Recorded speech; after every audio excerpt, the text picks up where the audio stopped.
Samarqand viloyat pedagog mahorat markazi ijtimoiy va amaliy fanlarni o'qitish metodikasi kafedrasi tomonidan an'anaviy tasviriy va amaliy san'at xalqaro festivali doirasida o'quv-amaliy seminar tashkil etildi. Seminar ishtirokchisi Kattaqo'rg'on tumanidagi 35-umumta'lim maktabining o'qituvchisi G'ayratilla Jo'rayev biz bilan suhbatda seminar haqida o'z fikr-mulohazalarini bayon etdi.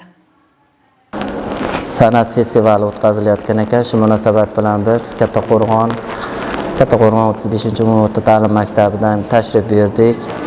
Maqsadimiz mana shu keladigan ustozlarimizga mana shu o'zimizdan kamtarona ishimizni namoyish etish va shu bilan bir qatorda ulardan tajriba almashish maqsadida qatnashyapmiz.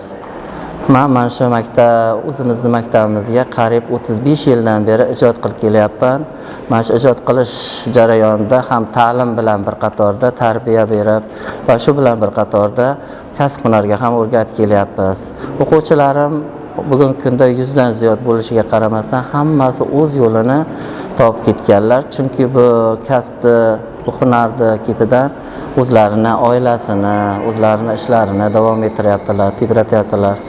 Maqsadimiz o'quvchilarimizga, bugungi kundagi yoshlarga tasviriy san'at yo'nalishlarini o'rgatish ham o'ziga yarasha mashaqqat talab qilinadi. Ularni sabri, ularni matonati sinaladi.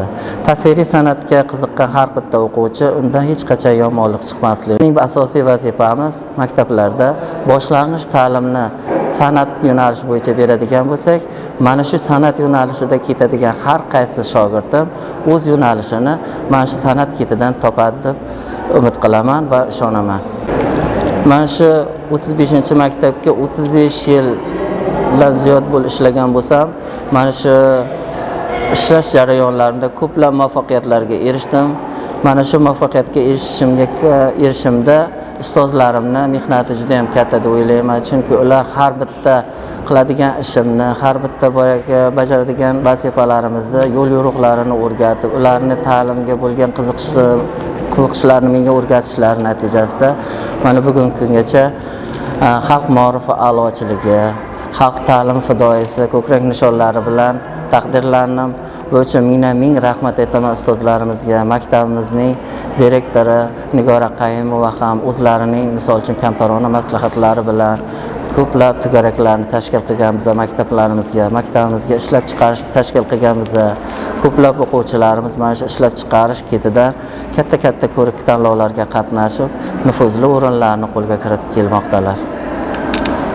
Sidagi rejalarim asosan o'quvchilarimni barchasini oliy o'quv yurtlariga o'qishga kirishini va shu yo'nalishlari bo'yicha o'zlarining yo'llarini o'zlari topishlarini istayman va to'garaklarimizni yana ham kengaytirishni, bolajonlarimizni misol uchun 3-sinfdan qabul qilishni maqsad qilib qo'yganman. Chunki bolalarimiz qancha yoshligidan san'atga qiziqib borsalar, shunchalik ularni erta rivojlanishlari uchun sabab bo'ladi.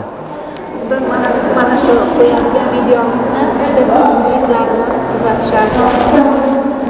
Sizga nisbatan o'zlarini fikrlarini, mulohazalarini ham qo'yishmoqda. Keling shu mana shu kuzatuvchilarimizga nima deb aytgan bo'lardingiz? Bugungi ustoz sifatida yoki mana shu shogirdlarni mana shu yetaklaydigan katta bir kuchni yetakchisi sifatida nima deb aytgan bo'lardingiz?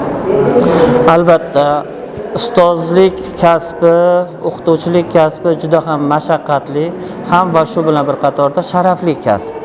Har bitta ustoz o'zi uchun ijodkor.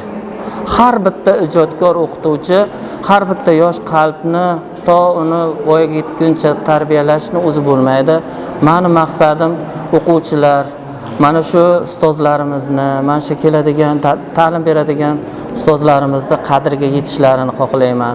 Meni niyatim ustozlarimiz mana shu o'sib keladigan yosh avlodimizga mana shu bajaradigan hunarlarini, o'zlari biladigan hunarlarini mukammal o'rgatsalar, hayotda o'z o'rinlarini topadi o'ylayman. Har qaysi o'quvchi tanlagan ustoziga boradi. Chunki ularni misol uchun mehr topgan inson, o'sha insondan mehr topdimi, o'sha ustoz borini beradi. Hech qaysi ustoz yo'qki, o'zidagi borini boladan yoshirishga haqqi yo'q. Chunki bolani begonasi bo'lmaydi. Biz uchun har qanday insonning farzandi, har qanday o'quvchi biz uchun aziz farzand hisoblanadi.